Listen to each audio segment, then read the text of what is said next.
El caso que sacudió a CDMX, dos hermanas malditas, niños raptados en la noche y gritos nocturnos. El calor de octubre en la colonia Guerrero no era el calor limpio del verano. Era húmedo, pegajoso, cargado de olor a drenaje abierto y fritanga. Las vecindades de la calle Magnolia se apilaban unas sobre otras como cajones viejos, con sus macetas de bugambilia en los pasillos, sus tendederos eternos, sus santos de yeso mirando desde repisas oscuras. Los niños jugaban en los patios hasta tarde porque las casas eran pequeñas y los adultos necesitaban ese tiempo para respirar. Nadie pensaba que eso fuera peligroso. Llevaban décadas haciéndolo así. La primera vez que alguien vio a las hermanas Calderón fue una tarde de martes, cuando llegaron cargando bultos de ropa en costales de rafia y pidieron la vecindad número 14 de Magnolia. La casera, doña Refugio Ángeles, una mujer de 70 años con el pelo teñido de negro azabache y una memoria prodigiosa para los chismes, dijo después que algo en ellas le había parecido raro desde el principio. No supo explicar qué. Dijo que eran amables, demasiado amables, que sonreían con la boca pero no con los ojos, que la mayor, Remedios, tenía una manera de inclinar la cabeza cuando escuchaba que le recordaba a los perros cuando detectan un sonido que los humanos no pueden oír. La menor, Consuelo, apenas hablaba. Tenía quizás 28 años, pero se movía como una niña que aprendió a imitar a los adultos sin entenderlos del todo. Nadie sabía de dónde venían. Dijeron ser de Puebla, de un pueblo cerca de Tehuacán, aunque su acento no correspondía del todo con eso. Pagaron 3 meses de renta por adelantado en efectivo, billetes de 50 pesos contados con una precisión que doña Refugio recordaría siempre. Se instalaron en el cuarto del fondo, el más oscuro, el que daba al callejón sin salida, donde los vecinos tiraban las bolsas de basura que el camión no recogía a tiempo. Si te está gustando esta historia desde el principio y quieres seguir escuchando casos como este, suscríbete al canal y déjame un comentario diciéndome desde dónde nos estás escuchando esta noche. Eso nos ayuda a seguir trayéndote historias como esta. Durante las primeras 2 semanas, las hermanas Calderón fueron invisibles. Salían temprano, regresaban entrada la noche. Compraban en el mercado de Tepito, siempre en efectivo, siempre lo mismo. Frijoles, arroz, jitomate, velas blancas, muchas velas blancas. Los vecinos lo notaron porque el olor a cera encendida salía por debajo de la puerta de su cuarto a casi todas horas. Alguien pensó que eran espiritistas. Alguien más dijo que probablemente tenían problemas con la luz y usaban velas por necesidad. Nadie quiso averiguarlo. En la colonia Guerrero de 1997, meterse en los asuntos del vecino era una costumbre que podía salir muy cara. El primer niño que desapareció se llamaba Óscar Fuentes. Tenía 7 años. El pelo cortado a rape, una cicatriz pequeña sobre la ceja derecha de cuando se cayó de una bicicleta a los 4 años. Su madre, Leticia Fuentes, lo había mandado a la tienda de la esquina a las 8:30 de la noche, a comprar una bolsa de leche Lala y un paquete de galletas Marías. La tienda estaba a 40 metros de la vecindad. Óscar conocía el camino de memoria. Lo había hecho cientos de veces. Esa noche no regresó. Leticia esperó 20 minutos antes de salir a buscarlo. Primero pensó que se había entretenido con algún amigo. Luego fue a la tienda y el tendero, don Aristeo, le dijo que el niño había llegado. Había comprado lo que le pidieron. Había pagado con un billete de 10 pesos y había salido caminando hacia la vecindad. Solo, normal, como siempre. El cambio, 2 pesos con 50 centavos. Lo tenía en la mano cuando salió. Leticia recorrió la calle 3 veces antes de entrar en pánico. Golpeó puertas. Preguntó a los vecinos que todavía estaban afuera a esa hora. Nadie lo había visto después de la tienda. La calle entre don Aristeo y la vecindad número 14 era recta, bien iluminada por 2 postes de luz que funcionaban esa noche, sin callejones intermedios, sin terrenos baldíos. 40 metros. 40 metros en los que Óscar Fuentes se evaporó. La denuncia en el Ministerio Público de la Delegación Cuauhtémoc se hizo esa misma noche, pasada la medianoche, cuando quedó claro que el niño no estaba en ningún lugar conocido. El agente que recibió la denuncia, un hombre de unos 40 años con la camisa arrugada y olor a café frío, le explicó a Leticia con la paciencia mecánica de quien ha dicho lo mismo demasiadas veces que tenían que esperar 72 horas antes de iniciar una búsqueda formal, que probablemente el niño había ido a casa de algún familiar, que los niños a veces se asustaban de algo y corrían a donde se sentían seguros, que era tarde y que ella debería ir a descansar. Leticia Fuentes tenía 31 años esa noche. Trabajaba como costurera en un taller de la colonia Santa María la Ribera. Tenía 2 hijos. Vivía sola desde que el padre de los niños se fue con otra mujer 2 años atrás, y jamás en su vida había sentido el tipo de frío que sintió cuando el agente del Ministerio Público le devolvió su credencial de elector y le dijo que podía retirarse. Un frío que no tenía que ver con la temperatura. Un frío que nacía de entender, de manera súbita y brutal, que nadie iba a ayudarla esa noche. Que estaba completamente sola frente a algo que no comprendía. Que su hijo de 7 años estaba en algún lugar de esa ciudad enorme y oscura, y que el sistema construido supuestamente para protegerlos a ambos acababa de cerrarle la puerta en la cara con perfecta indiferencia burocrática. Regresó a la vecindad caminando sola por la calle Magnolia. Era casi la 1 de la mañana. El aire olía a lluvia vieja y a basura. Cuando pasó frente al cuarto del fondo, el de las hermanas Calderón, notó que la luz de las velas seguía encendida, y escuchó algo. No supo describirlo bien después. Dijo que era como un murmullo, como alguien rezando en voz muy baja, pero en un ritmo extraño, demasiado regular, demasiado constante, como si quien rezaba no estuviera pidiendo nada, sino repitiendo algo que ya sabía de memoria desde hace mucho tiempo. No se detuvo. Entró a su cuarto. Abrazó a su hija menor, que dormía sin saber nada todavía, y lloró en silencio hasta que amaneció. El segundo día sin Óscar fue peor que el primero porque llegó la certeza.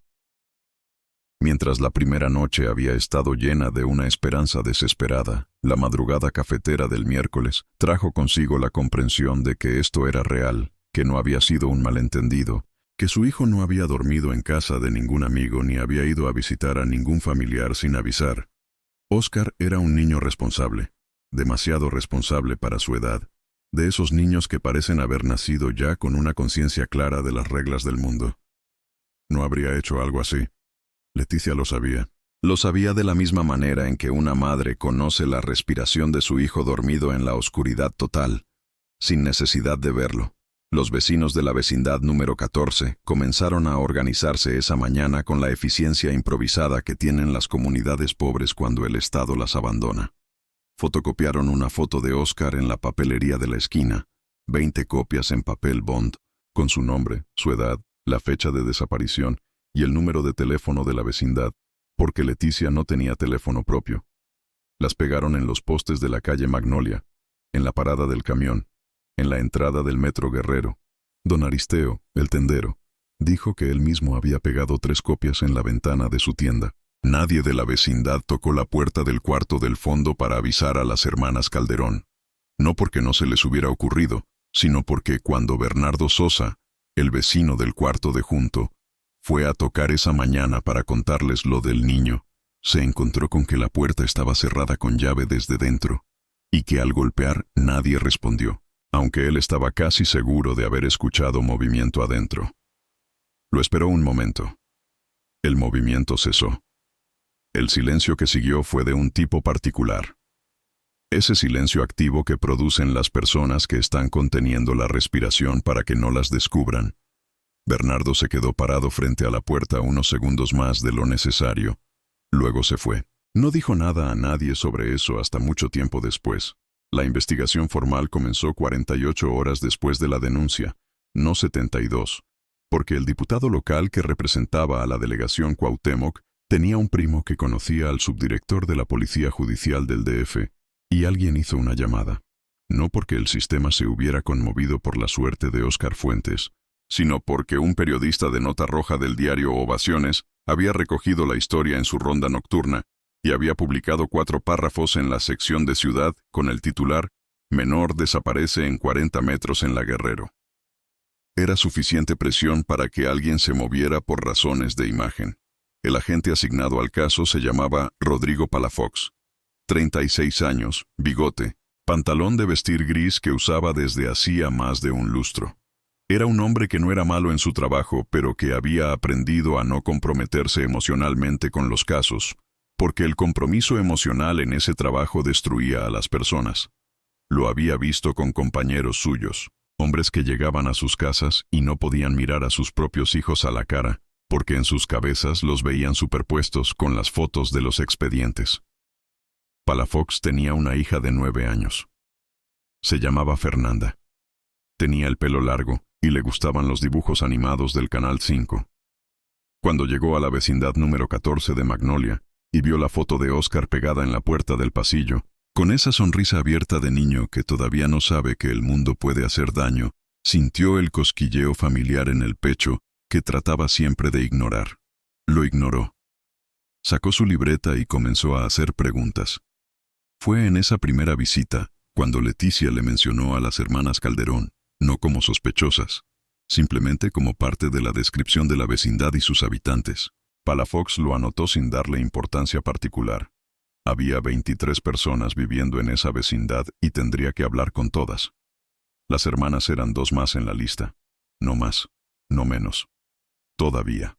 Lo que Palafox no sabía esa mañana, mientras tomaba declaración a Leticia Fuentes en el pequeño cuarto oliendo a humedad y a leche recalentada, era que a 7 cuadras de allí, en la colonia Santa María la Ribera, los padres de una niña llamada Yolanda Becerra, de 9 años, estaban descubriendo que su cama estaba vacía, que la ventana del cuarto estaba entreabierta, que afuera, en el alféizar, había una pequeña mancha oscura que nadie supo identificar en ese momento, pero que el médico forense, semanas después, confirmaría que era sangre. 2 niños, 48 horas de diferencia. La misma ciudad que los había tragado sin hacer ruido.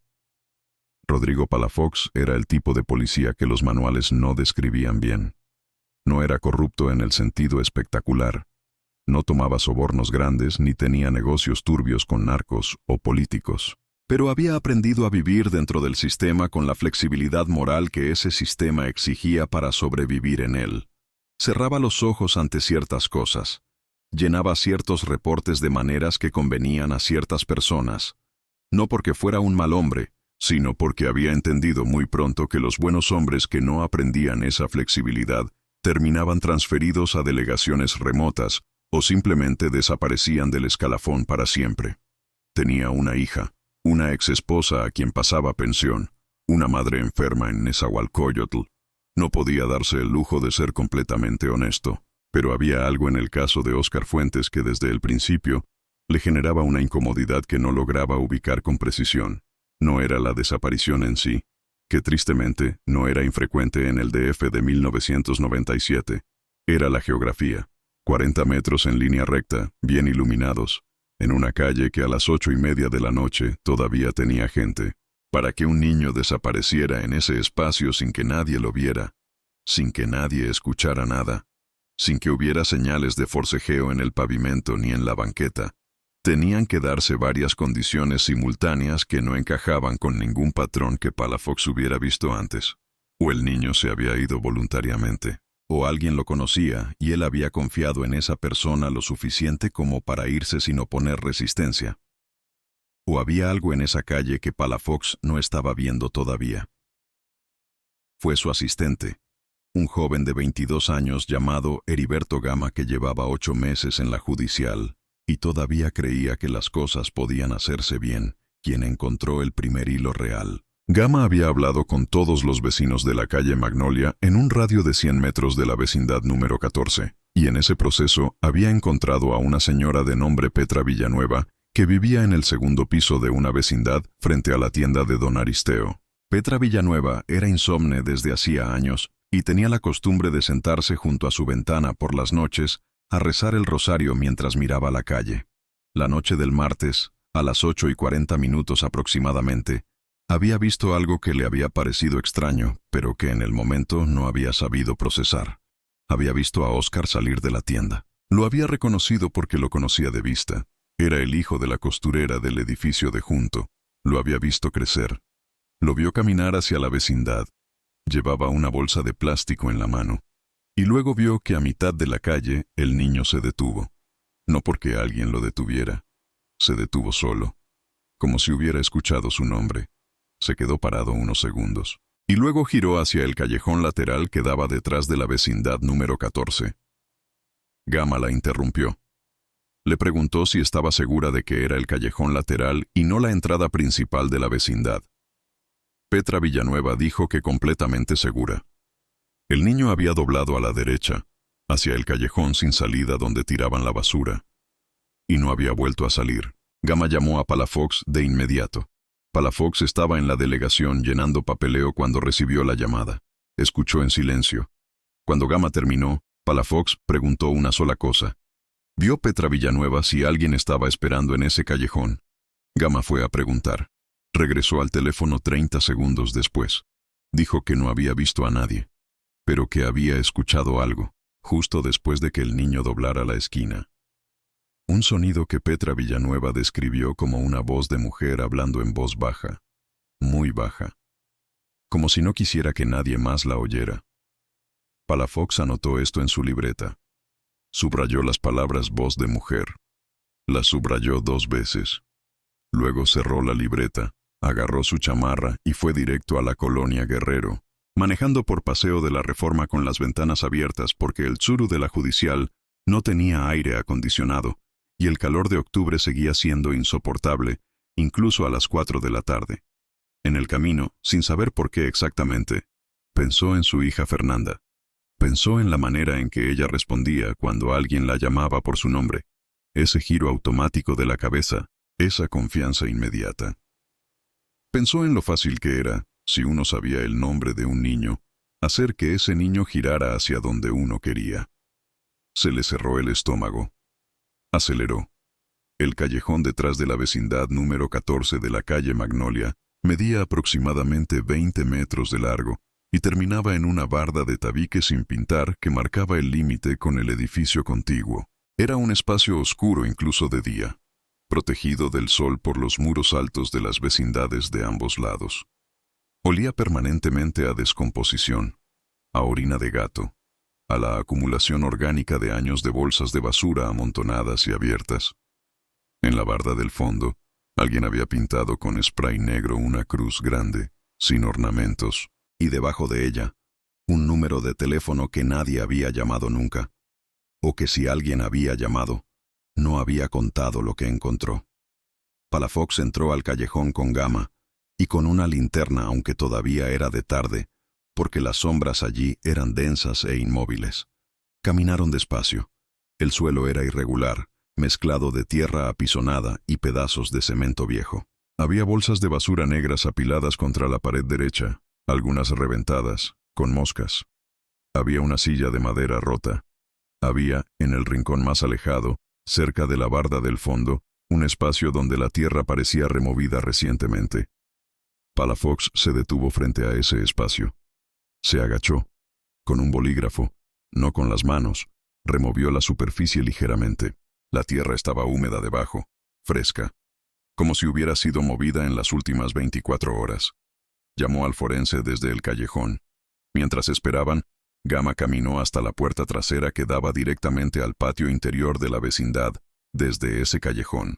Una puerta de madera con una aldaba de hierro oxidado que desde el exterior podía abrirse si uno sabía exactamente cómo manipular la aldaba desde abajo con los dedos. Gama lo descubrió por accidente, tocando la estructura. La puerta se dio hacia adentro. Desde esa puerta abierta, mirando hacia el patio interior de la vecindad, el cuarto del fondo, el cuarto de las hermanas Calderón, estaba a exactamente 12 metros. Gama y Palafox se miraron. Ninguno de los dos dijo nada todavía. Pero los dos pensaron lo mismo. En ese momento, desde algún lugar de la vecindad, llegó el olor. Tenue, casi imperceptible, mezclado con el olor a tierra y basura del callejón, pero real, inconfundible para alguien que había estado en escenas del crimen suficientes veces para conocerlo. Era el olor dulce y pesado de la cera derretida mezclada con algo más orgánico, más animal. El olor de las velas blancas de las hermanas Calderón, filtrándose por las paredes hacia el callejón desde hacía días, acumulándose allí sin que nadie lo notara. Palafox sintió que algo se movía en su pecho. No era miedo exactamente. Era algo más primario que el miedo. Era la sensación de estar parado en el borde de algo que no tendría reversa una vez que lo cruzara. Cruzó. Lo que el forense encontró en la tierra removida del callejón no era lo que Palafox había temido en el peor escenario. No había restos humanos. Lo que había era otra cosa que en cierto sentido resultó más perturbadora, porque no encajaba de inmediato con ninguna categoría conocida. Había una serie de objetos enterrados a poca profundidad, envueltos en tela negra y atados con cordón de algodón. Una pequeña figura de barro en forma vagamente humana, con lo que parecían alfileres clavados en el área del pecho y la cabeza. Un mechón de cabello oscuro, quizás de niño, quizás no, enrollado alrededor de un trozo de papel con nombres escritos a lápiz en una caligrafía apretada. Varias monedas de 1 peso oxidadas, y una fotografía recortada de una revista que mostraba a un grupo de niños en un parque. Palafox observó cada objeto con la linterna sin tocarlos. El médico forense, el doctor Cisneros, un hombre de 50 años al que nada alteraba visiblemente después de 2 décadas de trabajo, se agachó junto a los objetos y los examinó con pinzas. Dijo que esto parecía ser material relacionado con algún tipo de práctica ritual, posiblemente derivada de la santería o de alguna variante sincrética, pero que él no era experto en eso, y que convendría consultar con alguien que lo fuera antes de sacar conclusiones. Palafox preguntó si el mechón de cabello podía pertenecer a Óscar Fuentes. Cisneros dijo que era posible determinarlo con análisis, pero que tomaría tiempo.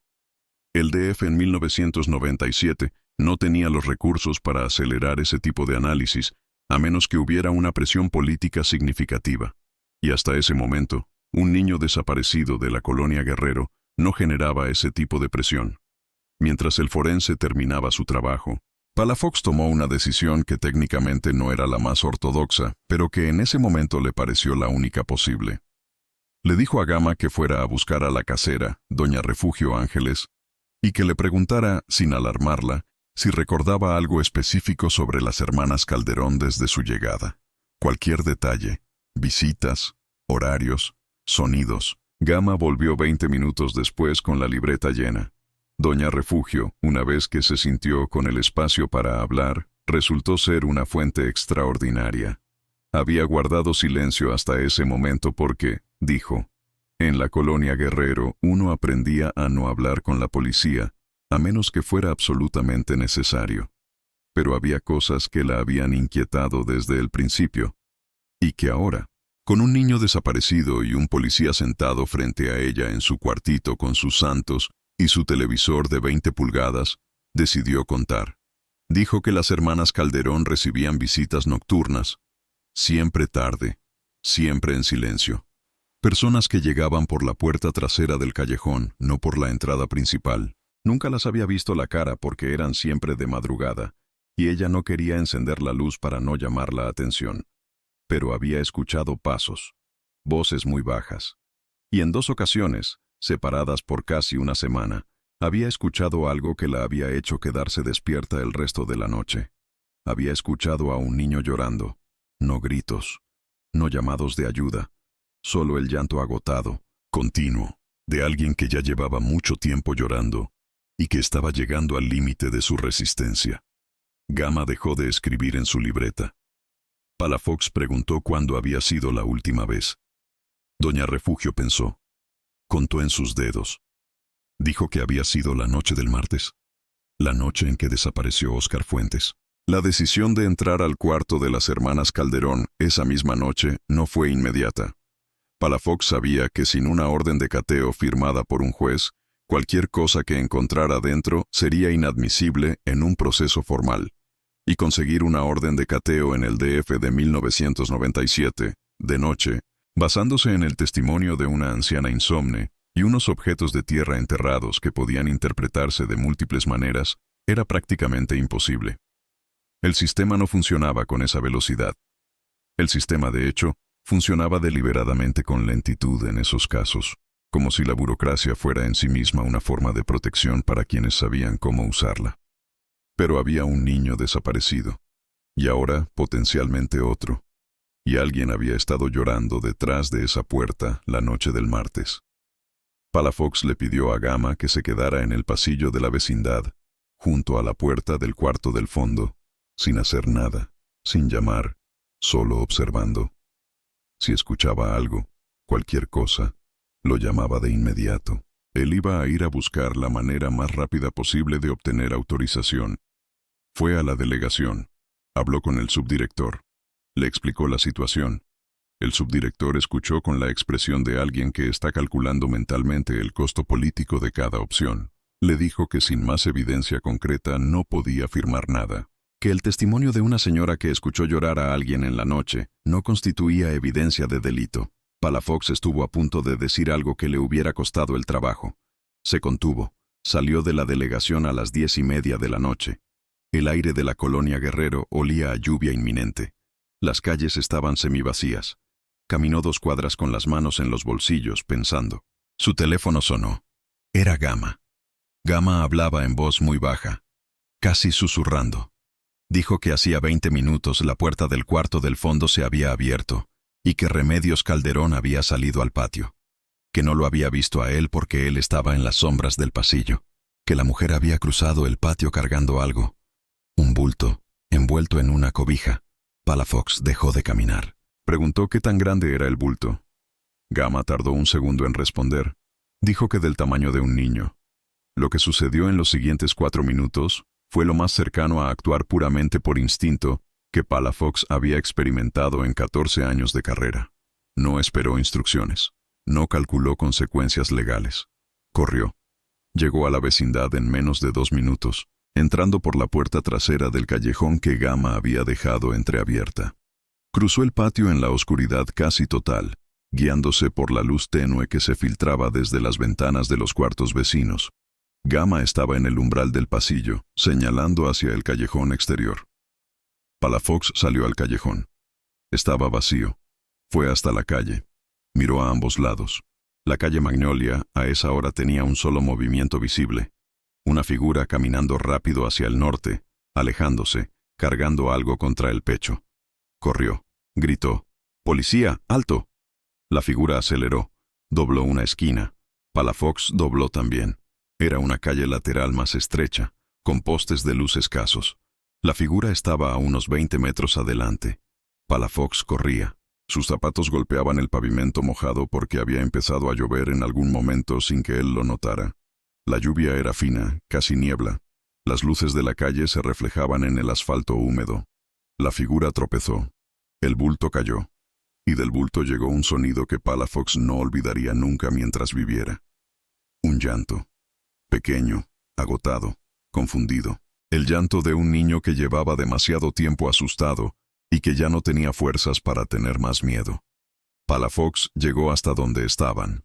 La mujer, Remedios Calderón, estaba de rodillas en el suelo mojado, mirándolo con una expresión que él nunca logró describir completamente cuando tuvo que hacerlo después en su declaración oficial. No era la expresión de alguien atrapado haciendo algo que sabe que está mal.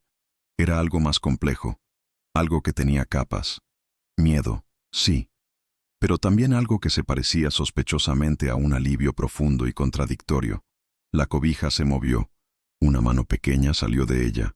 Palafox se agachó, con cuidado, con manos que no le temblaron porque se lo impuso, dobló la tela. Era una niña, no Oscar Fuentes.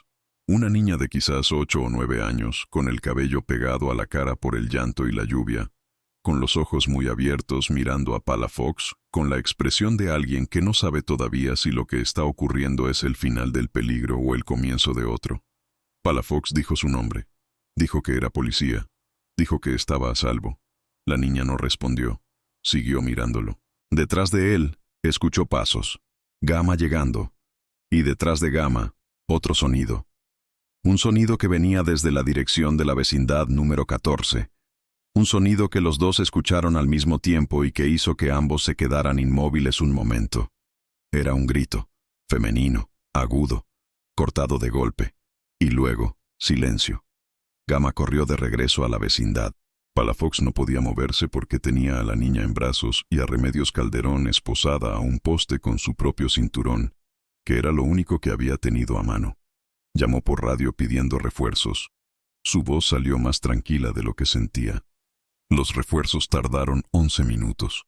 11 minutos durante los cuales Palafox Estuvo parado en esa calle lateral de la colonia Guerrero, con la lluvia cayendo, sosteniendo a una niña que no había dicho su nombre todavía, escuchando a Remedios Calderón murmurar algo en voz baja que él al principio pensó que era otro de esos rezos rítmicos que doña Refugio había descrito. Pero no era un rezo, era una sola frase repetida, en voz muy baja, casi para sí misma. No saben lo que están haciendo, no saben lo que van a encontrar. Palafox le preguntó qué significaba eso. Remedios no respondió directamente, lo miró. Y luego miró hacia la dirección de la vecindad desde donde Gama había desaparecido. Dijo, «Mi hermana no hizo esto sola».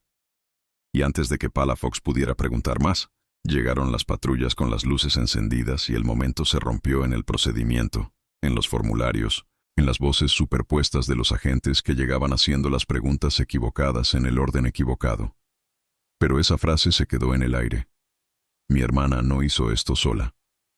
Y cuando Gama salió de la vecindad 20 minutos después con la cara de alguien que acaba de ver algo que va a tardar tiempo en procesar, y le dijo a Palafox que el cuarto del fondo estaba vacío, que Consuelo Calderón había desaparecido, que no había rastro de ella ni de Óscar Fuentes, y que lo que había dentro del cuarto hacía necesario llamar de inmediato al equipo forense completo, Palafox entendió que esto no era el final de nada, era el principio. Y que lo que venía después iba a ser mucho más oscuro de lo que cualquiera de los dos había imaginado, parado en ese callejón que olía a velas y a tierra removida, y a una ciudad que guardaba demasiados secretos en sus paredes húmedas y sus patios sin sol. La niña en sus brazos finalmente habló. Con una voz tan pequeña que casi se la llevó la lluvia, dijo su nombre. Se llamaba Yolanda. Yolanda Becerra. 9 años. Colonia Santa María la Ribera. La niña que faltaba, y mientras Palafox la entregaba a los paramédicos que acababan de llegar, y veía cómo la envolvían en una cobija naranja, y la subían a la ambulancia, se permitió un segundo, solo uno, de algo que no era exactamente alivio porque Óscar Fuentes seguía sin aparecer, y Consuelo Calderón estaba en algún lugar de esa ciudad enorme y oscura, y la frase de Remedios seguía resonando en su cabeza como una advertencia, que todavía no sabía cómo descifrar. No saben lo que van a encontrar. La ambulancia se alejó. Las luces rojas se perdieron en la lluvia. Palafox entró a la vecindad. Lo que Palafox encontró dentro del cuarto del fondo no era lo que su entrenamiento lo había preparado para ver. No porque fuera extraordinariamente violento, sino porque era meticuloso, organizado. El tipo de orden que revela una mente que lleva mucho tiempo construyendo algo con cuidado deliberado. El cuarto medía aproximadamente 4 por 4 metros. Tenía una ventana pequeña que daba al patio interior, cubierta con una tela negra clavada directamente sobre el marco. Sin esa tela, la luz del patio habría entrado. Con ella, el cuarto vivía en una oscuridad total durante el día que solo interrumpían las velas. Y había muchas velas. Decenas de velas blancas de diferentes tamaños, colocadas en el suelo sobre círculos de sal, algunas todavía encendidas cuando Palafox entró, proyectando sombras que se movían sobre las paredes como si el cuarto respirara. Las paredes estaban cubiertas de papel, no tapiz decorativo, hojas de cuaderno, páginas de periódico, papel estraza, todo pegado con cinta de aislar y en algunos casos directamente con pegamento que había manchado el aplanado. Sobre ese papel había escritura, listas de nombres, fechas, direcciones de colonias del DF que Palafox reconoció: Tepito, Guerrero, Peralvillo, Morelos, Candelaria de los Patos. Junto a algunos nombres había marcas pequeñas hechas con plumón rojo, como palomitas o cruces, un sistema de registro que en ese momento no tenía la clave para descifrar. En el centro del cuarto había 2 colchonetas de hule espuma en el suelo. No camas, no catres. Colchonetas, del tipo que se venden en los tianguis por 50 pesos. Finas, gastadas. Una de ellas tenía marcas visibles. Una depresión en la tela. Manchas de humedad que podrían ser sudor o llanto o ambos. Y atada a uno de los extremos. Tan discreta que tomó varios segundos verla. Había una cuerda de ixtle del grosor de un dedo pulgar, cortada, no desatada, cortada recientemente. El corte era limpio. Palafox se agachó frente a la colchoneta sin tocarla. Llamó al fotógrafo forense. Mientras esperaba, examinó el resto del cuarto con la linterna. Encontró debajo de la cama de Remedios, dentro de una caja de cartón de zapatos Chabelo, una carpeta de cartulina verde con documentos adentro, facturas falsas, credenciales de elector con fotografías de las hermanas, pero con nombres distintos a los que habían dado al rentar el cuarto, un mapa de la Ciudad de México del tipo que regalaban en las gasolineras, con colonias marcadas en lápiz, y una lista escrita a mano en papel cuadriculado arrancado de un cuaderno que contenía 16 nombres, todos de niños, con edades entre 5 y 11 años. Palafox contó los nombres 2 veces. 16. Yolanda Becerra estaba en la lista. Óscar Fuentes estaba en la lista. Los otros 14 nombres eran, en ese momento, desconocidos para él. Se sentó en el suelo del cuarto, entre las velas encendidas y las sombras móviles, sosteniendo la lista con guantes de látex que alguien le había pasado al entrar, y sintió que el suelo debajo de él era mucho más profundo de lo que parecía, que lo que tenía en las manos no era el caso de 2 niños desaparecidos en la colonia Guerrero. Era otra cosa. Era algo que tenía raíces mucho más largas y ramificaciones mucho más amplias de lo que nadie en esa delegación había querido ver o había podido ver o, pensó con una frialdad que lo sorprendió a él mismo, había elegido no ver. Gama apareció en el umbral del cuarto. Tenía cara de que necesitaba decirle algo y no sabía cómo empezar. Palafox le dijo que dijera lo que fuera directamente. Gama dijo que había hablado con uno de los vecinos mientras esperaban los refuerzos. Un hombre llamado Bernardo Sosa, el del cuarto de junto. Que Bernardo Sosa había confesado, visiblemente avergonzado, que la mañana después de que desapareció Óscar había ido a tocar la puerta del cuarto del fondo y que nadie había respondido aunque alguien estaba claramente adentro. Palafox dijo que eso ya lo sabía. Gama dijo que eso no era todo. Que Bernardo Sosa también había confesado que 3 días antes de la desaparición de Óscar, Remedios Calderón le había pedido un favor.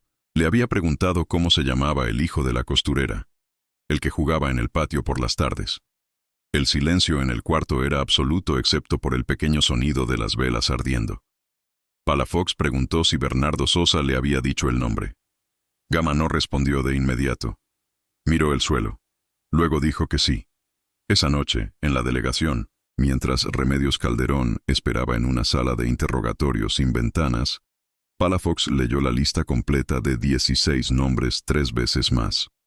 Luego empezó a buscar en los archivos de denuncias de los últimos 18 meses. Desapariciones de menores en las colonias del centro. Casos abiertos, casos cerrados, casos archivados por falta de evidencia o por los motivos más diversos que el sistema burocrático ofrecía para justificar el abandono de una investigación. Encontró 9 coincidencias. 9 nombres de la lista que también aparecían en expedientes de desaparición. Algunos habían sido declarados localizados posteriormente, con notas escuetas que decían regresó al domicilio por sus propios medios, o familiar confirmó ubicación, sin seguimiento, sin entrevista con el menor, sin documentación del estado en que había regresado o de dónde había estado.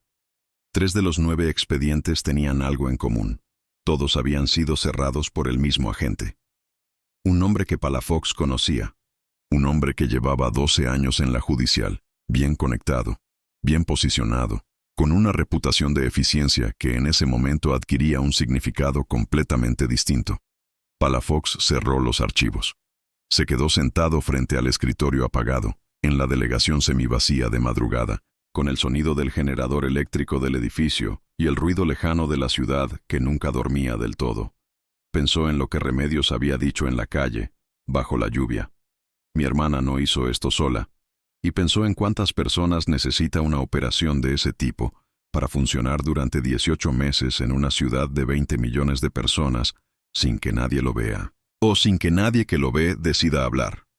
La respuesta era, no muchas. Si las personas correctas en los lugares correctos simplemente no miraban, no preguntaban, no conectaban los puntos que estaban ahí para ser conectados, era suficiente. El sistema no tenía que ser cómplice activo. Bastaba con que fuera indiferente. Y la indiferencia era, en 1997, el recurso más abundante y más barato disponible en la maquinaria institucional del Distrito Federal. Palafox tomó su libreta. Escribió el nombre de la gente que había cerrado los 3 expedientes. Lo miró durante un momento. Luego dibujó una línea debajo y escribió una pregunta que iba a tardar semanas en responder, pero que desde ese momento no lo iba a dejar dormir bien. ¿Quién más? Remedios Calderón tenía 43 años, aunque aparentaba más. Era una mujer de complexión mediana, con el cabello negro largo recogido en una trenza que, para cuando llegó a la sala de interrogatorio, estaba deshecha por la carrera y la lluvia. Tenía las manos grandes para ser mujer, con callos en los dedos índice y pulgar de la mano derecha que Palafox identificó como los de alguien que había cosido o tejido a mano durante años. Miraba directamente a los ojos cuando hablaba, lo cual en ese contexto era inusual de una manera que Palafox no supo inmediatamente cómo interpretar. El interrogatorio comenzó pasada la 1 de la madrugada. Palafox estaba solo con ella. Había pedido que no hubiera nadie más en la sala, contra el protocolo, porque tenía una intuición sobre cómo iba a desarrollarse la conversación, y la intuición le decía que el protocolo la iba a cerrar antes de empezar. Le ofreció agua. Ella aceptó. Bebió despacio. Luego dejó el vaso sobre la mesa y preguntó cómo estaba la niña. Palafox dijo que estaba siendo atendida. Remedios asintió, como si eso fuera lo más importante que necesitaba confirmar antes de continuar. Palafox preguntó dónde estaba Óscar Fuentes. Remedios dijo que no lo sabía. Y lo dijo de una manera que Palafox, después de 14 años de interrogar personas, catalogó como verdad. No la verdad de alguien que no tiene información, la verdad más dolorosa de alguien que la tenía y la perdió. Dijo que Óscar había sido trasladado 2 días antes, que ella no había sido consultada sobre eso, que simplemente había llegado al cuarto y el niño ya no estaba, y que cuando preguntó, le dijeron que no era asunto suyo y que se ocupara de lo que le correspondía. Palafox preguntó quién le dijo eso. Remedios lo miró. Fue la primera vez en toda la conversación que bajó los ojos. Los bajó hacia sus manos sobre la mesa, las manos con los callos de costurera, y estuvo en silencio durante casi 1 minuto completo. Cuando volvió a hablar, su voz había cambiado. Era más baja, más cuidadosa, como si cada palabra fuera un paso en un terreno que sabía que podía ceder bajo sus pies. Dijo que había personas involucradas en esto que Palafox no iba a querer encontrar, que tenían nombres que él reconocería, que tenían protecciones que él no podía imaginar todavía aunque creyera que podía, que ella había entrado en esto por razones que no iba a contar todavía, porque primero necesitaba saber qué podía ofrecerle él a cambio de la información que tenía.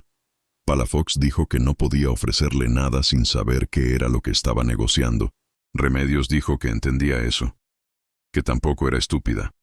Luego dijo algo que Palafox copió textualmente en su libreta porque la frase era demasiado específica para fiarse solo de la memoria. Los niños de la lista no están todos en el DF. Algunos ya salieron. Si quiere encontrar a Óscar Fuentes, tiene que moverse antes de que el jueves pase. Después de eso no le puedo garantizar que siga en México. Era martes. Casi miércoles. Tenían menos de 48 horas. El problema con mover una investigación de esa magnitud en menos de 48 horas dentro del sistema judicial del DF de 1997 era que el sistema estaba construido precisamente para no moverse así. Cada acción requería autorización. Cada autorización requería firma. Cada firma requería un superior que estuviera disponible, dispuesto, y que no tuviera razones propias para frenar el proceso. Palafox pasó las siguientes 6 horas navegando esa maquinaria con la desesperación controlada de alguien que sabe que el tiempo se consume, pero que no puede correr porque correr en ese sistema produce exactamente el resultado opuesto al deseado. Llamadas, oficios, reuniones en pasillos a las 3 de la mañana con hombres en camiseta porque los había sacado de sus camas. Argumentos construidos con la evidencia que tenía, que era suficiente para convencer a cualquier persona razonable, pero que dentro del sistema no era suficiente para la firma de alguien que tenía razones para no firmar. Gama lo acompañó en todo ese proceso con la energía característica de los jóvenes que todavía no han entendido que el sistema puede agotar la energía sin producir ningún resultado. Le traía café. Le buscaba los teléfonos. Redactaba los oficios con una rapidez admirable. Palafox pensó en algún momento de esa madrugada, exactamente el tipo de policía que él había sido 20 años atrás, antes de aprender a ser flexible. A las 5 de la mañana, con el cielo de la Ciudad de México comenzando a cambiar de negro a ese gris sucio que precedía al amanecer, Palafox tomó una decisión que iba a definir el resto de su carrera de una manera que en ese momento no podía prever completamente. Llamó a una periodista. Su nombre era Carmen Aldana. Trabajaba en el periódico La Jornada.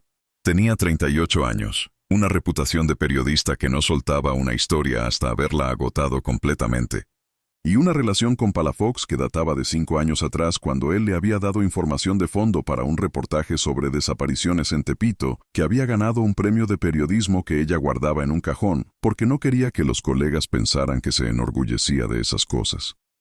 La llamó a su casa. Eran las 5:15 de la mañana. Carmen Aldana contestó al segundo tono. No parecía dormida. Palafox dijo su nombre y dijo que tenía algo. Carmen dijo, ¿qué tan grande? Palafox pensó en la lista de 16 nombres, en los 9 expedientes cerrados, en el nombre de la gente debajo de ellos, en Remedios Calderón diciendo tiene que moverse antes de que el jueves pase, en Óscar Fuentes, 7 años, con una cicatriz sobre la ceja derecha, que en este momento podía estar en un cuarto en algún lugar del DF, o podía estar ya en tránsito hacia algún destino que Palafox prefería no terminar de imaginar. Dijo, muy grande. Carmen dijo que en 40 minutos estaba en la delegación. Palafox colgó y miró por la ventana de su oficina hacia la ciudad que comenzaba a despertar. Los primeros camiones, los primeros puestos de periódico abriendo, los primeros trabajadores saliendo de las vecindades con sus tortas envueltas en papel estraza y sus termos de café. Una ciudad de 20 millones de personas que en su mayoría no sabían nada de lo que estaba ocurriendo en un cuarto de 4x4 metros en la colonia Guerrero, ni de los nombres en esa lista, ni de los niños que dormían en colchonetas atados con cuerdas de Ixtle, ni de los nombres que Palafox todavía no se atrevía a escribir en ningún papel oficial pero que llevaba horas cargando en la cabeza como piedras. Afuera, en algún lugar de esa ciudad, Consuelo Calderón estaba libre, y Óscar Fuentes no.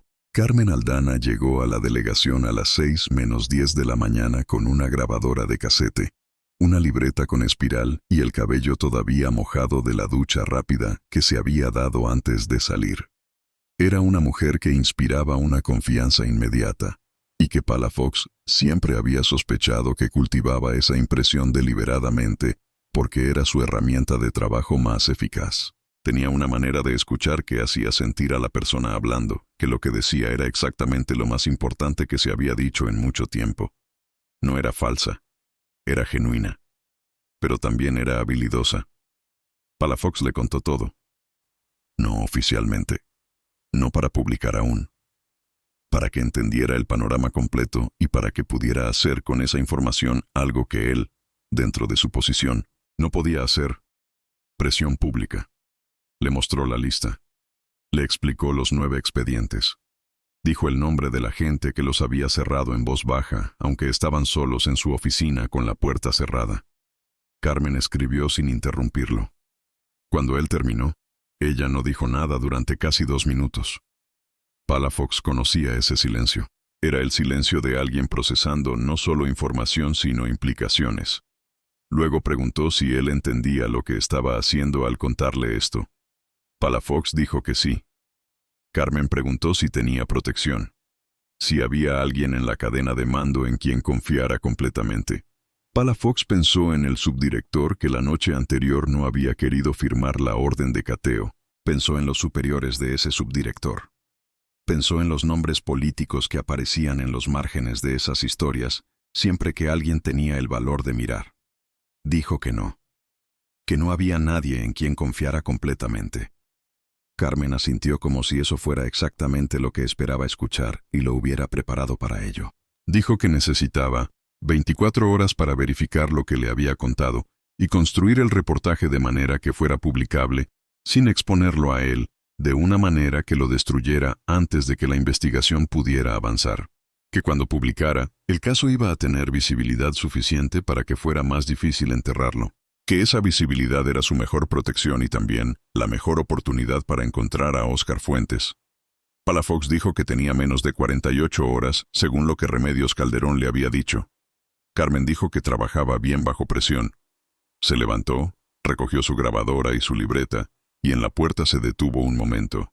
Sin girarse completamente, dijo que Palafox debería saber que el nombre que acababa de mencionarle, el de la gente que había cerrado los expedientes, había aparecido en otra investigación que ella había estado haciendo durante meses sobre redes de tráfico en el Bajío, que hasta esa mañana no había podido conectarlo con nada concreto en el DF, que ahora sí.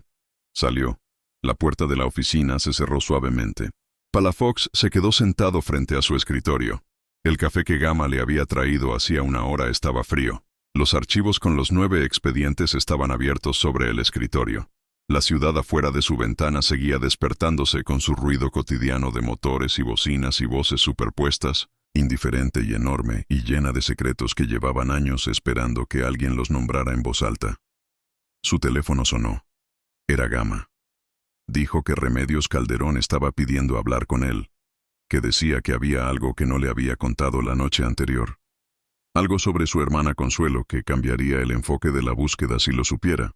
Palafox dijo que iba para allá. Tomó la libreta. Tomó el café frío porque ya no había tiempo para calentar nada. Y mientras caminaba por el pasillo de la delegación hacia la sala de interrogatorio, escuchando el ruido de la ciudad colarse por las ventanas altas con su mezcla de voces y claxones, y el grito de un vendedor de periódicos anunciando los titulares del miércoles, pensó por primera vez desde que había empezado todo esto en los niños que no estaban en la lista. Los que nunca habían sido denunciados. Los que sus familias, por miedo, por desinformación, por el aprendizaje generacional de que ciertas cosas en ciertas colonias simplemente no se denunciaban porque denunciarlas no servía de nada y a veces empeoraba las cosas, habían buscado por su cuenta, o habían dejado de buscar porque no tenían más recursos para seguir buscando. Esos niños no tenían expediente, no tenían número de caso, no tenían una lista en una carpeta de cartulina verde guardada en una caja de zapatos. Solo tenían el espacio que dejaban en las colchonetas de sus casas, y las madres que se sentaban junto a esas colchonetas vacías en las noches, y que rezaban o maldecían, o simplemente guardaban silencio, porque el silencio era lo único que quedaba cuando el sistema cerraba todas las demás puertas. Palafox llegó a la puerta de la sala de interrogatorio. Puso la mano en la manija. Adentro, Remedios Calderón esperaba con algo que finalmente había decidido decir. Lo que Remedios reveló esa mañana tardó 2 horas en contarse y 3 semanas en verificarse completamente. No porque la información fuera imprecisa, sino porque cada dato confirmado abría 3 nuevas direcciones que requerían su propio tiempo y sus propios recursos, y porque el sistema dentro del cual Palafox estaba trabajando continuaba resistiendo de las maneras pasivas y activas que ya conocía, más algunas nuevas que fue descubriendo sobre la marcha.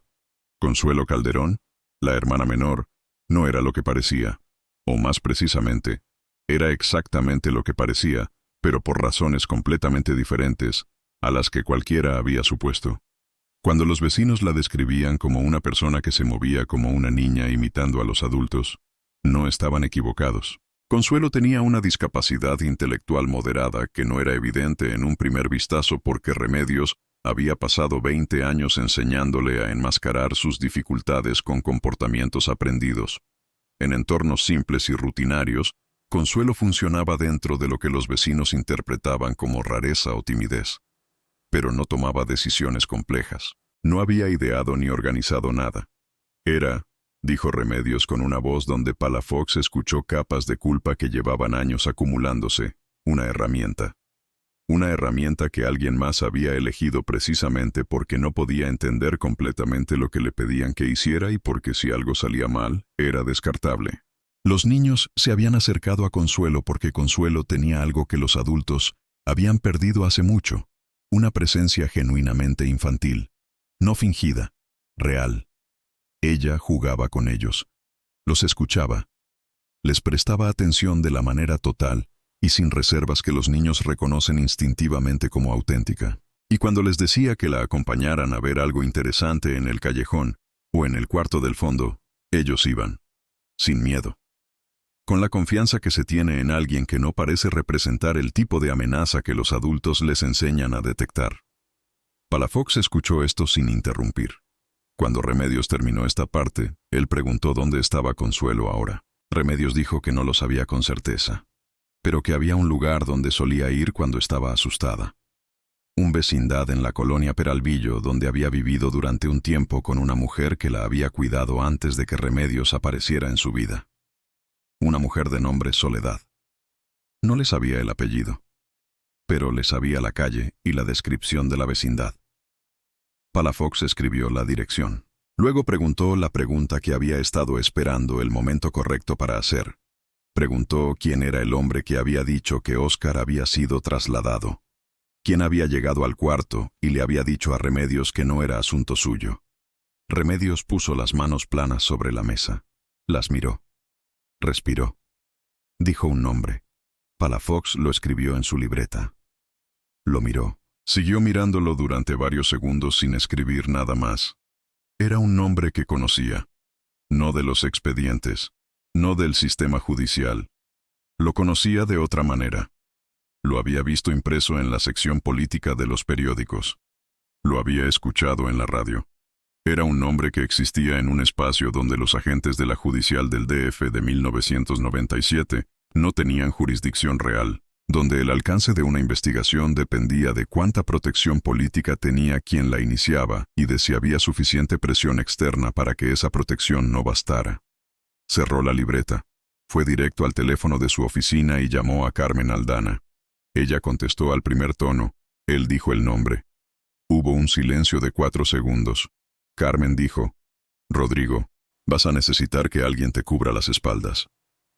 Palafox miró por la ventana de su oficina. Afuera la mañana del miércoles avanzaba con normalidad. Camiones, vendedores, el ruido de una ciudad que no sabía y que en su mayoría nunca iba a saber lo que estaba ocurriendo en estos pasillos. Dijo: «Lo sé». Carmen dijo: «Dame 6 horas». Las 6 horas que siguieron fueron las más largas de la investigación hasta ese momento porque fueron horas de inacción obligada. Palafox no podía moverse en la dirección que necesitaba moverse sin la cobertura que Carmen estaba construyendo. Moverse antes era exponer todo el caso a un cierre prematuro del que no habría recuperación, pero tampoco podía simplemente sentarse y esperar, porque Óscar Fuentes tenía un nombre en una lista y una fecha límite que seguía consumiéndose. Mandó a Gama a la colonia Peralvillo con la dirección que Remedios había dado. Instrucciones precisas: ubicar la vecindad, confirmar si Consuelo Calderón estaba allí, no acercarse, no alertar, llamarle de inmediato, nada más. Gama fue y regresó en 2 horas. La vecindad existía. La mujer llamada Soledad existía, una señora de unos 60 años que abrió la puerta al segundo toque sin desconfianza, lo cual sugería que no esperaba problemas o que era muy buena actriz. Gama había dicho que buscaba a una persona de otra vecindad, un pretexto vago, y la señora había dicho que no conocía a nadie con ese nombre y había cerrado la puerta. Pero por la ventana entreabierta del cuarto de la planta baja, Gama había escuchado, antes de llamar, el sonido de una televisión encendida y 2 voces. Una de mujer mayor, otra de alguien que respondía con frases cortas, simples, del tipo que Gama identificó como consistentes con la descripción de Consuelo que Remedios había dado. Palafox tomó la decisión de no mover a Consuelo todavía. Si Consuelo estaba allí y no había nadie más con ella, no representaba un riesgo de fuga inminente. Y si la tomaban antes de que tuvieran protección suficiente, el caso podía derrumbarse de maneras que él ya empezaba a ver con claridad. A las 2 de la tarde sonó su teléfono. Era Carmen. Dijo que el reportaje estaba listo, que había verificado suficiente para publicar, que el director del periódico lo había leído y había dicho que iba en portada del día siguiente, jueves, pero que si Palafox lo necesitaba antes, podían subirlo a la edición de la tarde de ese mismo miércoles. Palafox pensó en la ventana de tiempo. Antes de que el jueves pase, dijo que lo necesitaba en la edición de la tarde. Carmen dijo: «Sale en 2 horas». Y luego dijo algo más, en un tono diferente, más bajo, sin el profesionalismo neutral que había mantenido durante toda esa conversación. Dijo que había encontrado algo más mientras verificaba. Que uno de los nombres en la lista de Palafox, uno de los niños que según los expedientes habían regresado por sus propios medios, era en realidad el hijo de una mujer que vivía en la colonia Morelos. Que esa mujer había intentado hablar con La Jornada 6 meses atrás sobre la desaparición de su hijo. Que el reportero que había recibido la llamada había tomado nota y no había hecho nada con ella porque el caso parecía menor y no tenía suficientes cabos para construir una historia. Que esa mujer se llamaba Graciela. Y que su hijo, que según el expediente había regresado a su domicilio, en realidad nunca había vuelto. Que Graciela simplemente había dejado de denunciar porque nadie la escuchaba. Palafox cerró los ojos un momento. Dijo: publica. El reportaje de Carmen Aldana en La Jornada del miércoles por la tarde tardó aproximadamente 3 horas en producir los primeros efectos visibles. A las 6 de la tarde, 2 periodistas más habían llamado a la delegación para confirmar detalles. A las 7, un diputado de oposición había dado una declaración pública pidiendo que la Procuraduría General de Justicia del DF tomara el caso directamente. A las 8, el nombre del funcionario que Remedios había mencionado aparecía en al menos 4 publicaciones, aunque no de manera directa, sino en el lenguaje cuidadoso que los periodistas usan cuando están cerca de algo que podría tener consecuencias legales para el propio periódico si no está completamente documentado. Palafox estaba en su oficina cuando llegó la llamada del procurador adjunto. El hombre habló en un tono que era simultáneamente formal y ligeramente amenazador. El tono de alguien que está evaluando una situación y todavía no ha decidido completamente de qué lado ponerse. Le dijo que la investigación quedaba bajo coordinación directa de la Procuraduría a partir de ese momento, que se asignaban recursos adicionales, que Palafox seguía como parte del equipo pero que todas las acciones requerían aprobación del coordinador que se nombraría al día siguiente. Palafox preguntó si tenían autorización para actuar esa noche. El procurador adjunto preguntó para qué. Palafox dijo que creía saber dónde podía estar Óscar Fuentes. Era una información que en ese momento no tenía en realidad. Era una deducción basada en los patrones de los expedientes cerrados, en los nombres de las colonias del mapa marcado con lápiz, en algo que Remedios había dicho casi de paso sobre las casas de tránsito, y que Palafox había estado procesando en silencio durante horas. Había 3 colonias en el mapa con marcas distintas a las demás. Marcas de un color diferente. Tepito, Morelos y una zona específica de la colonia Guerrero que no era la calle Magnolia, sino una calle paralela 2 cuadras al norte. Si la lógica de la operación seguía un patrón, los niños no eran mantenidos en un solo lugar después de la fase inicial. Eran movidos. Y si habían movido a Óscar 2 días antes pero todavía había una ventana de tiempo antes del jueves, todavía estaba en tránsito. Todavía en el DF. Probablemente en una de esas 3 ubicaciones. El procurador adjunto escuchó el razonamiento en silencio. Luego dijo que autorizaba una revisión discreta de las 3 direcciones esa noche. No un operativo. Una revisión discreta. Palafox dijo que entendía. Llamó a Gama. Le explicó. Le dijo que fueran primero a la dirección de Tepito porque era la más cercana y la que tenía más marcas en el mapa. Salieron a las 9 de la noche. Las calles de Tepito a esa hora eran exactamente lo que cualquiera que conociera la Ciudad de México esperaría. Densas, ruidosas, con el movimiento constante de los mercados nocturnos y los puestos de cassettes piratas y las fondas con sus sillas plásticas sobre la banqueta. Un lugar donde era completamente posible mantener algo invisible no porque no hubiera testigos, sino porque en Tepito la primera regla de supervivencia era exactamente la misma que en la colonia Guerrero. Ver sin mirar, saber sin preguntar. La primera dirección no dio nada. Un vecindad cerrada, nadie respondió, sin señales desde el exterior de actividad reciente. La segunda dirección, en Morelos, mostró señales. Luz adentro. Movimiento. Y algo más. Un coche estacionado afuera. Motor apagado.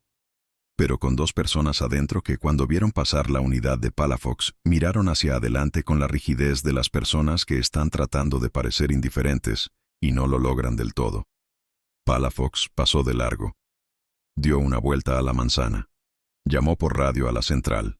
Pidió una segunda unidad de respaldo que llegara sin sirenas por la calle trasera.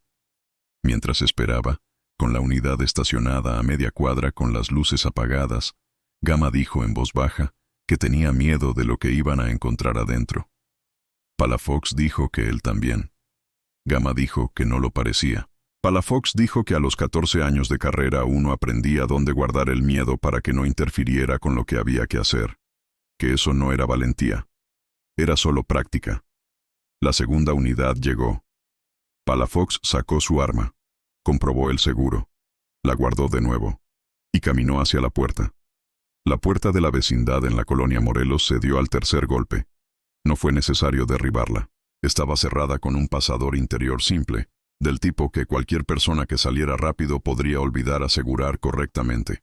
Palafox entró primero con la linterna y el arma, aunque guardó el arma casi de inmediato porque lo que encontró al cruzar el umbral no era una escena que requiriera ese tipo de respuesta. Era un patio interior pequeño, más pequeño que el de la vecindad de Magnolia, con 2 cuartos a la derecha y uno al fondo.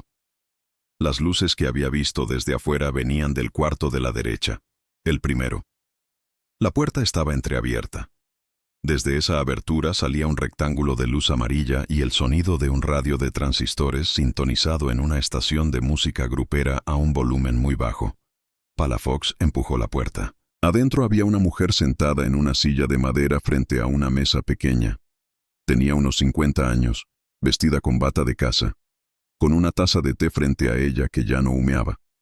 Lo miró entrar sin levantarse y sin demostrar sorpresa, de la manera en que miran las personas que estaban esperando que alguien llegara, solo que no sabían exactamente cuándo. En el rincón del cuarto, sobre un petate en el suelo, con una cobija enrollada debajo de la cabeza como almohada, dormía un niño. Palafox dirigió la linterna hacia él. El rayo de luz cayó sobre un rostro pequeño, con el pelo cortado a rape, con una cicatriz pequeña sobre la ceja derecha. Óscar Fuentes, 7 años, vivo. Palafox sintió que algo en su pecho se soltaba de un lugar donde había estado apretado durante 2 días sin que él lo hubiera reconocido completamente como tensión, hasta ese momento en que desapareció. No fue un alivio dramático. Fue silencioso, físico, como cuando uno descruza los brazos después de haberlos tenido cruzados tanto tiempo que ya no los sentía. El niño se despertó con la luz, abrió los ojos. Miró a Palafox con la expresión confundida y asustada de alguien saliendo de un sueño que ya no sabe si el mundo real es más seguro que el sueño. Palafox se agachó, le dijo su nombre, le dijo que era policía, le dijo que su mamá lo estaba esperando. Óscar no respondió de inmediato. Lo miró durante varios segundos. Luego, en un movimiento que Palafox recordaría durante años con una claridad que el tiempo no logró borrar, el niño se sentó, agarró la cobija con las 2 manos y dijo en voz muy baja, ¿Ya me puedo ir a mi casa? Palafox dijo que sí. La mujer de la silla, que resultó llamarse Hortensia Vargas y cuya relación exacta con la operación tomaría semanas establecer legalmente, no opuso resistencia cuando Gama la detuvo. Se levantó, extendió las manos, y durante todo el proceso de esposarla y leerle sus derechos, no dijo una sola palabra. Ni una justificación, ni una negación, ni ninguna de las reacciones que Palafox había visto cientos de veces en situaciones similares. Solo silencio. El silencio específico de alguien que ya había calculado lo que venía y había decidido guardarse para sí lo que todavía podía guardarse. Los 2 hombres del coche afuera habían desaparecido cuando la segunda unidad llegó por la parte trasera. Se identificaron más tarde, a través de sus placas vehiculares, como empleados de una empresa de transporte de carga registrada en el Estado de México, que tenía vínculos con el nombre que Remedios había pronunciado en la sala de interrogatorio. Pero eso era otro hilo, uno de los muchos hilos que se abrieron a partir de esa noche y que la Procuraduría, bajo la presión mediática que el reportaje de Carmen Aldana había generado, ya no podía ignorar sin consecuencias visibles. Palafox salió de la vecindad cargando a Óscar en brazos porque el niño caminaba pero tenía las piernas entumidas de haber dormido en el petate y porque en algún momento entre la puerta y la calle simplemente lo había levantado sin pensarlo demasiado, igual que uno levanta algo frágil cuando intuye que el suelo no es completamente seguro. Afuera, en la banqueta de la colonia Morelos, con el aire de la noche oliendo a fritanga y a diésel, y a la lluvia que había dejado de caer horas antes, pero que todavía estaba presente en el olor del pavimento mojado, Palafox llamó a Leticia Fuentes. El teléfono de la vecindad sonó 4 veces. 5. Palafox estaba a punto de colgar para llamar al número de la delegación y pedir que fueran personalmente cuando alguien contestó. Una voz de mujer, ronca de no haber dormido, que dijo, bueno, con esa entonación particular que tienen las personas que han estado esperando una llamada, y que han llegado al punto en que cada llamada podría ser la buena o la definitivamente mala. Palafox dijo, «Señora Fuentes, le habla el agente Palafox. Encontramos a Oscar. Está bien. Está aquí conmigo». El silencio que siguió duró quizás 3 segundos. Luego llegó el sonido. No era exactamente llanto. Era algo anterior al llanto, más primario. El sonido que hace el cuerpo cuando recibe un golpe de alivio tan intenso que los pulmones no saben exactamente cómo procesarlo. Oscar escuchó la voz de su madre por el teléfono y se puso completamente rígido en los brazos de Palafox. Luego dijo, «Amá», en voz muy baja, 2 sílabas. Y eso fue suficiente para que Leticia del otro lado empezara a llorar de verdad. Las semanas que siguieron fueron, en cierto sentido, más difíciles que los días previos. La urgencia había desaparecido, y en su lugar llegó el proceso largo, lento y frecuentemente frustrante de construir un caso que pudiera sostenerse dentro de un sistema que seguía teniendo las mismas resistencias estructurales, pero que ahora actuaba bajo una mirada pública que no podía ignorar completamente. Carmen Aldana publicó 4 reportajes más en los siguientes 20 días. Cada uno abrió nuevas conversaciones, nuevas declaraciones públicas, nuevas presiones sobre la Procuraduría. El nombre del funcionario que Remedios había mencionado apareció finalmente en los periódicos de manera directa en el 10º día, cuando uno de sus colaboradores, enfrentado a la evidencia que la Procuraduría ya no podía contener, decidió que su mejor opción era hablar primero. El funcionario fue separado de su cargo de manera preventiva, mientras durara la investigación, formulación que en el lenguaje político mexicano de 1997 significaba que había negociado los términos de su salida y que lo que vendría después dependería de cuánta presión pública se mantuviera y por cuánto tiempo. Palafox sabía que ese tipo de negociaciones raramente terminaban con consecuencias proporcionales a los hechos. Lo sabía desde antes de que empezara todo esto y lo seguía sabiendo ahora. Pero sabía también que había algo que no podía negociarse: los nombres. Los 16 nombres en la lista habían generado investigaciones activas. 10 de los 16 niños habían sido localizados con vida.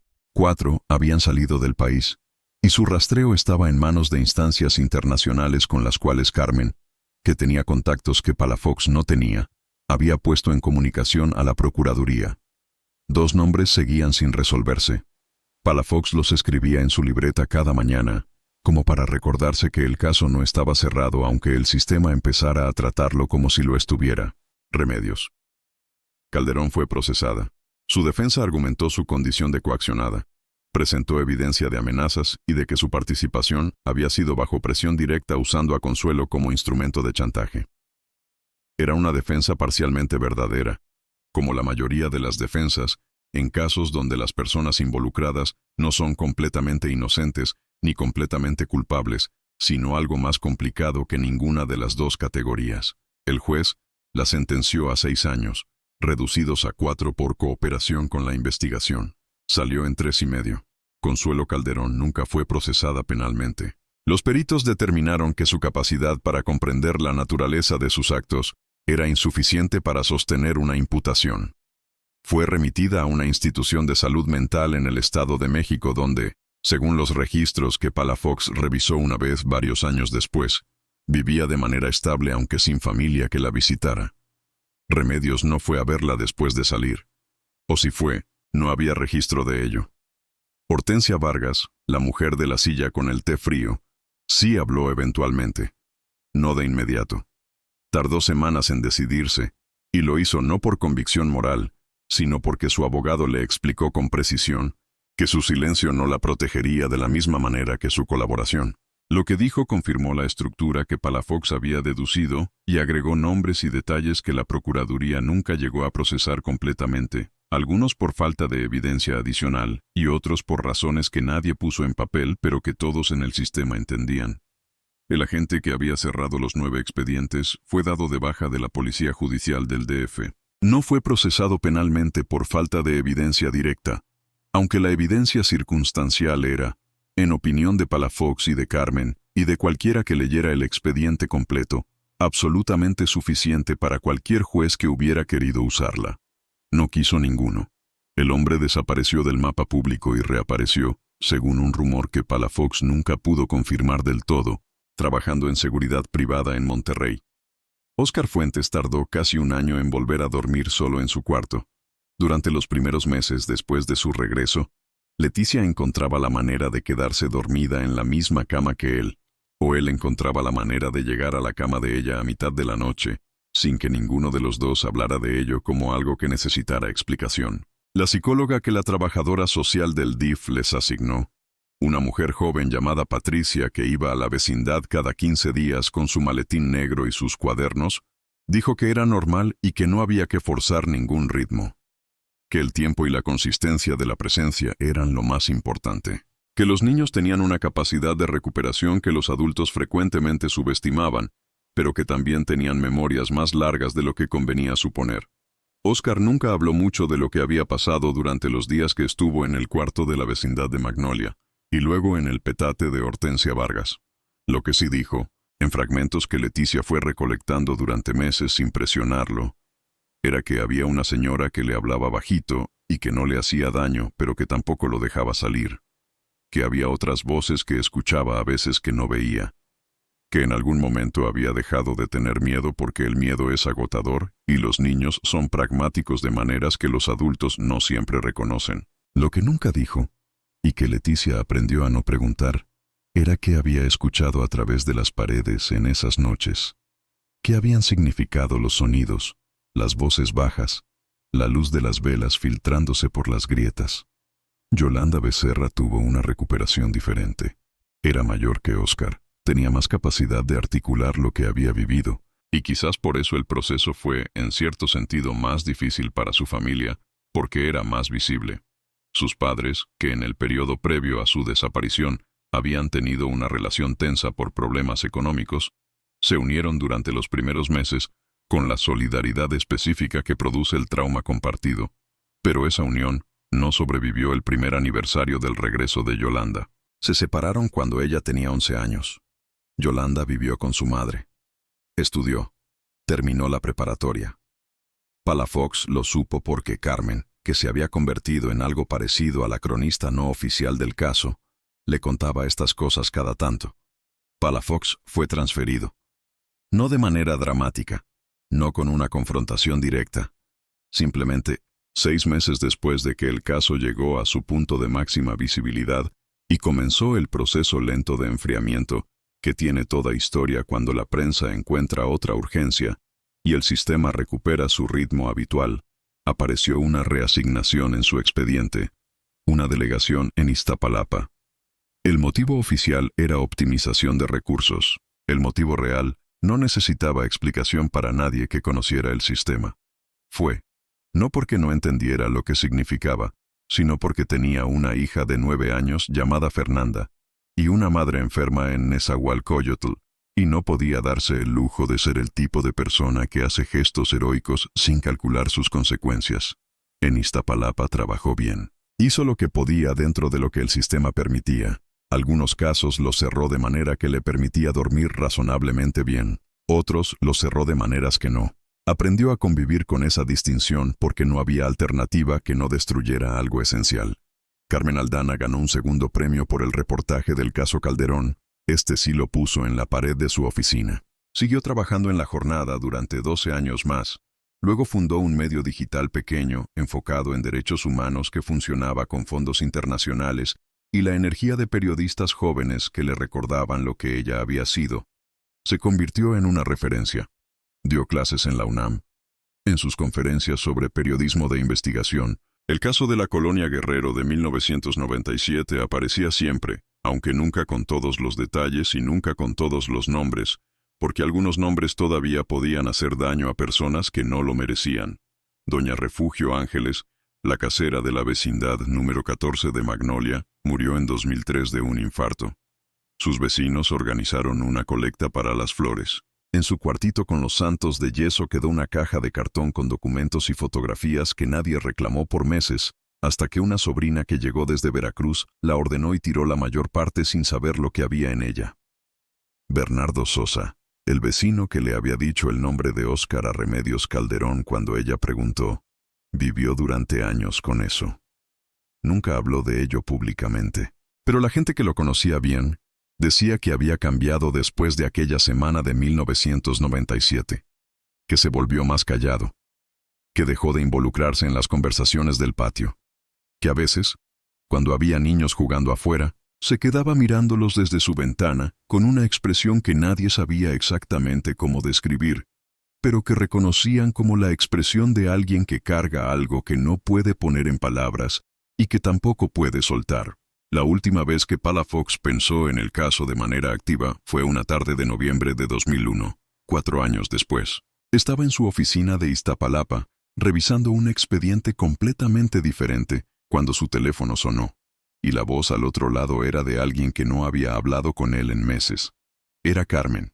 Dijo que uno de los 2 niños que seguían sin resolverse en la lista original había sido localizado. Vivo, en Guadalajara. Tenía ya 13 años. Había llegado por su propio pie a una organización civil que trabajaba con menores en situación de riesgo y había dicho su nombre y la ciudad donde había nacido. Palafox se quedó en silencio un momento. Luego preguntó por el otro. Carmen no respondió de inmediato. Cuando respondió, su voz tenía la textura particular que adquiere cuando alguien dice algo que lleva tiempo sabiendo y que ha estado buscando la manera correcta de decir. Dijo que el otro seguía sin aparecer, que las últimas pistas que se habían rastreado lo ubicaban en algún lugar fuera del país en algún momento de 1998, que después de eso no había más rastros, que probablemente nunca los habría. Palafox escuchó esto. Miró por la ventana de su oficina en Iztapalapa, que daba a una pared gris del edificio de enfrente sin ninguna vista particular. Pensó en un niño cuyo nombre estaba en una lista en una carpeta de cartulina verde que ya estaba en un archivo en algún lugar del sistema y que nadie iba a consultar de nuevo, a menos que ocurriera algo que no iba a ocurrir. Pensó en Leticia Fuentes, que a esas alturas tenía a Óscar vivo en casa, que ya tenía 11 años, que probablemente ya había aprendido a andar en bicicleta y a hacer operaciones de fracciones y a pelearse con su hermana menor por cosas de niños. Pensó en la diferencia entre esa imagen y lo que podría haber sido, una diferencia que dependía de que una señora insomne llamada Petra Villanueva hubiera estado mirando por su ventana esa noche con su rosario en la mano, y de que un agente de policía hubiera decidido correr en lugar de esperar la autorización correcta, y de una periodista que había contestado el teléfono a las 5 de la mañana sin vacilar. Pensó en todo lo que el sistema tendría que cambiar para que esas coincidencias no fueran lo único que se interponía entre un niño y el abismo. Pensó que el sistema no iba a cambiar de esa manera. No pronto. Quizás nunca completamente. Y pensó también que eso no era razón para dejar de intentarlo. Le dijo a Carmen que gracias por avisarle. Carmen dijo que a él.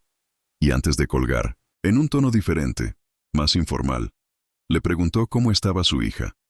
Palafox dijo que bien, que ya tenía 13 años, que le gustaba el básquetbol y que quería estudiar medicina. Carmen dijo que eso era bueno.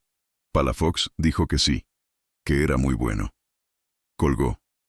Fuera de su ventana, la tarde de noviembre en Iztapalapa se cerraba con ese cielo anaranjado sucio que tiene la Ciudad de México cuando el sol cae sobre la capa de smog y la convierte, por un momento breve y completamente inmerecido, en algo que se parece a la belleza. Palafox apagó la luz de su oficina. Tomó su chamarra. Pensó en Óscar Fuentes, que tenía 11 años y probablemente ya sabía andar en bicicleta. Y salió. La colonia Guerrero sigue en pie. Las vecindades de la calle Magnolia siguen teniendo sus macetas de bugambilia y sus tendederos y sus santos de yeso. Los niños siguen jugando en los patios hasta tarde porque las casas son pequeñas y los adultos necesitan ese tiempo para respirar. Los casos como el de las hermanas Calderón no son aberraciones de otro tiempo. Son el resultado de sistemas que aprenden a no mirar, de comunidades que aprenden que preguntar cuesta, de instituciones que funcionan mejor para quienes tienen nombres con peso que para quienes solo tienen el nombre de un hijo escrito en un papel pegado en un poste de luz. Óscar Fuentes es un nombre inventado, pero hay miles de nombres reales. Y hay madres que siguen sentadas junto a colchonetas vacías esperando una llamada de teléfono que llegue al primer tono. Esta historia es para ellas.